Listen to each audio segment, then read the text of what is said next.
اس روز میرا دل کام میں بالکل نہیں لگا۔ میں نے آدھے دن کی چھٹی لے لی۔ گھر جانے سے مجھے وحشت ہو رہی تھی۔ میرے ذہن میں ابھی تک اسی چہرے کا تصور تھا۔ جانے کیوں مجھے یہ محسوس ہو رہا تھا کہ میں گھر گیا تو دروازہ کھلتے ہی وہ چہرہ کسی دیوار پر چپکا ہوا نظر آ جائے گا۔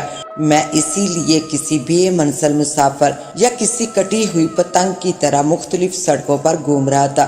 اچانک میرے ذہن میں دھماکہ سا ہوا اور یہ خیال آیا کہ مجھے عبدالقدوس صاحب کے پاس جانا چاہیے۔ وہ روحانی علاج کے سلسلے میں خاصی شہرت رکھتے تھے اور اس کا مشاہدہ خود میں بھی کر چکا تھا۔ کچھ دیر بعد میں جہانگیر روڈ جانے والی ایک بس میں سوار ہو چکا تھا۔ عبدالقدوس صاحب وہیں رہتے تھے۔ شام کے سائے بکھر رہے تھے کہ میں قدوس صاحب کے گھر تک پہنچ گیا۔ آج سے 3-4 سال پہلے میں یہاں اکثر آتا تھا۔ قدوس صاحب اس زمانے میں میرے رشتے کے ایک بھائی کا روحانی علاج کر رہے تھے۔ ان کے روحانی علاج سے میرے بھائی کو فائدہ ہوا تھا، لیکن اسے اتفاق ہی کہیں گے کہ وہ بس کے ایک حادثے میں اللہ کو پیارا ہو گیا تھا۔ بھائی کے انتقال کے بعد میں قدوس صاحب کے پاس نہیں آیا تھا۔ میں نے دروازے پر دستک دی۔ تھوڑی ہی دیر بعد دروازہ کھلا۔ کس سے ملنا ہے؟ قدوس صاحب کے نوکر نے گردن آگے کر کے کہا۔ قدوس صاحب سے، میں نے اس کی طرف دیکھتے ہوئے کہا۔ کہنا سرفراز آیا ہے، وہ مجھے جانتے ہیں۔ نوکر اندر چلا گیا۔ تھوڑی ہی دیر بعد میں قدوس صاحب کے سامنے بیٹھا ہوا تھا۔ بہت دن بعد آئے، خیریت تو ہے؟ قدوس صاحب نے شفیق لہجے میں کہا۔ ہاں، میں بولا، اس بار بھی ضرورتاً ہی آیا ہوں۔ اگر ضرورت پیش نہ آتی تو شاید اب بھی نہ آتا۔ میری صاحب گوئی قدوس صاحب کو پسند آئی۔ انہوں نے مسکرا کر کہا، تم بہت صاحب گو ہو، کہاں ملازمت کرتے ہو؟ ٹائلوں کے ایک کارخانے میں کام کرتا ہوں۔ تعلیم کتنی ہے تمہاری؟